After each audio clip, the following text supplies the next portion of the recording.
I don't think she is going to go anywhere without a fight because she has so much collateral. She has so many videos. We do not think that she was supposed to go to Jordan. Oh, yeah. We do not think that for a second. Well, These two are so done. They are so Yeah. done. Okay, Nancy and Stephanie Sidley, I have been dying to talk to you about exactly what was going on in the Middle East. Because, of course, look, we've covered the geopolitical angle a lot. And, like, the tour didn't make sense. I'm sure we all agree. It's like, who was this for? Was it for Hamas? Was it for amputees?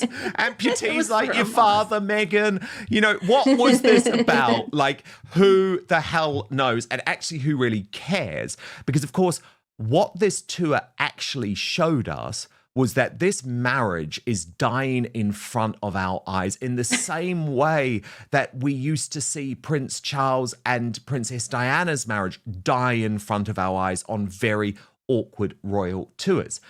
But you guys have come up with this term scarfing and scarfed. Okay.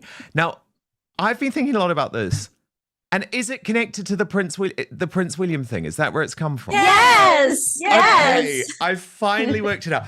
Okay, I get it now. So Prince William over Christmas, right?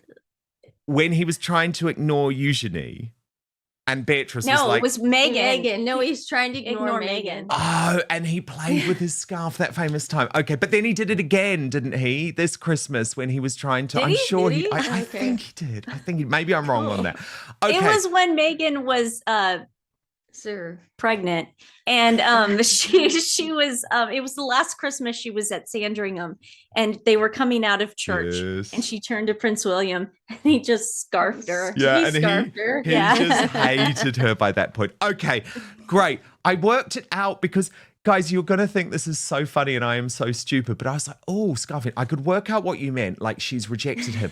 But I was like going into my grok and I was like, Urban Dictionary, is this a term?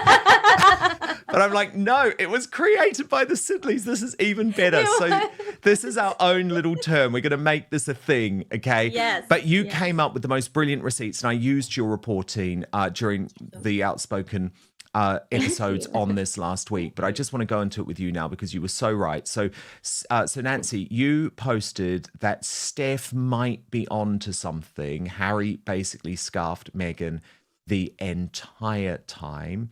And you added, Harry keeps scarfing Meghan on this trip, and I'm there for it. And Stephanie, you added, oh yeah, because there it is. There's that moment. There it is. Look, it's so good. There the hand. He's not even contemplating it. Scarfed her. But Stephanie, you have a bigger theory about this, okay? Yes. So you say Meghan Markle is not going to leave the royals alone without a fight. This has blackmail written all over it. They knew about Andrew's arrest, and the king knows Meghan has collateral on everyone. She has backed them into a corner, but not for long. Meghan fails at everything. And this was the other moment. Look at that. Look at that. Oh my God. It's scarfing. It is Scarfing. So you guys were just incredible with these pieces of footage because sometimes it only takes those few seconds to actually realize, holy shit, this is actually worse because he doesn't want her touching him at all. And Nancy, you actually pointed out a moment when she did because she just almost couldn't keep her hands off him at moments when he wasn't able to push away, you see. And you wrote, when divorce is coming and you don't want to get taken out of the photos on a later date. But look, there's your evidence. Talk to me about your theories, please. So Stephanie, you kick off. Well, my theory about the divorce and the titles and everything, I mean, that's where that came from. I mean, I don't think she is going to go anywhere without a fight because she has so much collateral. She has so many videos. She has so many pictures of Eugenie and her husband, her husband. She has so many pictures of the kids, and there is no way that she is going to leave here without a fight. But you made such a good point. We do not think that she was supposed to go to Jordan. Oh, we yeah. do not think that for a second. No. We think that this was planned for Dr. Tedros and Harry to go, and Harry to be Dr. Tedros's little puppet. And then at the bottom of the ninth, she either cried about it and said, I really want to get on that plane, or she pulled the I'm gonna off myself card if I don't get on that plane. Yeah, because she just did not look like she had a place for her. You know how like royal tours or anytime something is planned in advance, they know where they're gonna stand. Sometimes they put little tapes on the floor so you can stand there. Meghan had nowhere to go in this. No. It was just standing there awkwardly and wearing open-toed shoes in a Muslim open-toed shoes on Ramadan. In a hospital. She wore open-toed shoes in a hospital. It was totally she was constantly grabbing his arm like you just saw. Then she gave a speech that was just word salad. It meant nothing. And his face during the entire speech, like he looked like he wanted to off himself. It was bad. It was so bad. I don't think she was supposed to go. And I think she used leverage at the end because look, she's got a nice little picture with the World Health Organization behind her. How perfect is that? And look at his body language. Yeah, he's like this. She's like, yeah. He doesn't want anything to do with her. Yeah, do you know what? These two are so done. They are so done. It makes so much sense now that you say this, because actually, why was he so unhappy? Because he thought, oh, I'm going to be getting away. This is going to be my moment. And he was the one who had worked to get this relationship going with Dr. Tedros, who I think is a terrible man. And I know you think is a terrible man too. Totally. But it's like she's come and gate crashed the whole thing. And it would also make sense because, of course, in the one interview that he gave on the trip with Channel 4 News, which was horrendous on a whole load of levels, Meghan wasn't anywhere to be seen, and it was just with Dr. Tedros. But you said as a result of this interview, Nancy, oh my God, what is Harry's end game? And it honestly was so bad because, like, yeah, it's terrible the things that he said, you know, pretty much parroting Hamas talking points. Of course, the Israeli deputy foreign minister has come out and said it's just, you know, a lie what he's saying. The corridors. Exactly. And the whole world knows, you know, he kept saying the whole world knows. Well, no, you're just literally proving that you're trapped in an echo chamber and you haven't actually done the work that is required for something like this. But for me, it was more about his body language. Like, he does not look well. I just want to show you like one of the clips because he's so shifty and he's so uncomfortable. Watch.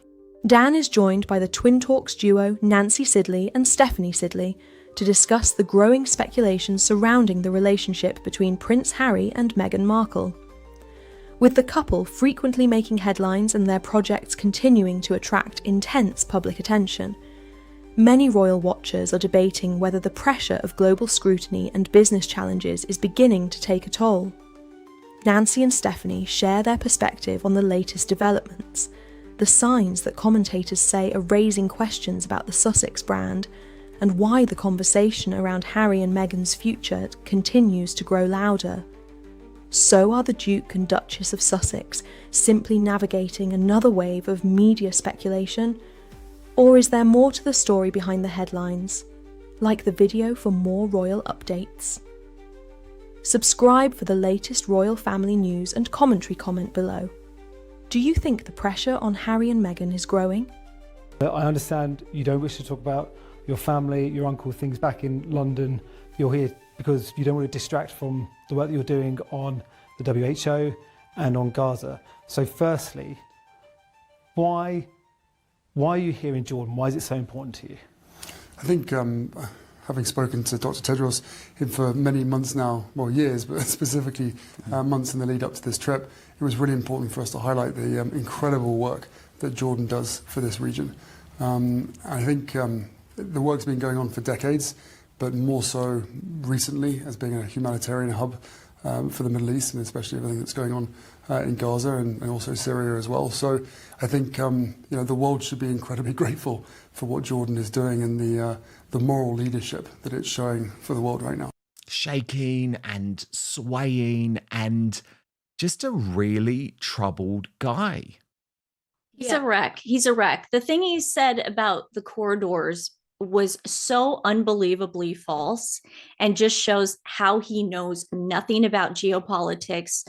He's thinking they're closed. And then, of course, Dr. Tedros is feeding him this BS that they're closed when, in fact, no, Israel does not want another terrorist attack. Therefore, it's very slow to get the aid trucks to Gaza because that's how the guns and everything got there the first time, dude. And that's why everything's super slow. The corridors are not closed. Yeah, they might be closed now as a result of Iran. But like what I'm talking about, when Harry said that, he had no idea what he was talking about. Harry doesn't have any confidence in whatever he talks about. But that's why we cannot have him speak and then get it misconstrued, because as Americans, how it was being portrayed here was they're back in the royal family. Oh, they're doing tours. They're there on behalf of Britain. Oh, look, the UK ambassador is having them over for dinner. Look at that. Well, we didn't think that. I'm talking about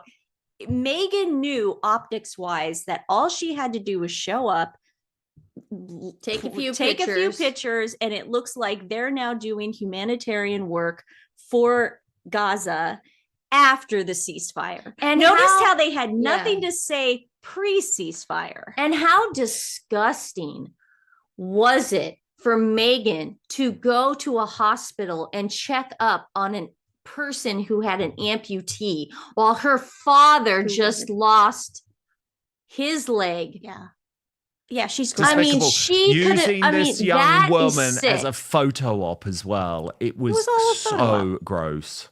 It was That's so disgusting. Gross. I'm so glad the US backed out of World Health Organization because obviously they are corrupt. They are corrupt. They are look, corrupt. and Dr. Tedros, he is so desperate, the fact that he needs to turn to Prince Harry and Meghan Markle. That shows you how far things have fallen for him and for the World Health Organization. And by the way, Rob Shooter of Naughty But Nice on Substack, who's actually going to be here this time next week, is reporting that Harry and Meghan's trip may have even changed Donald Trump's plans in terms of the invasion of Iran, because of course it was an unofficial visit, unlike Prince William's state visit to Saudi Arabia, which was obviously all signposted so the Americans knew that this was not a moment to invade. So they just cause chaos everywhere they go, don't they?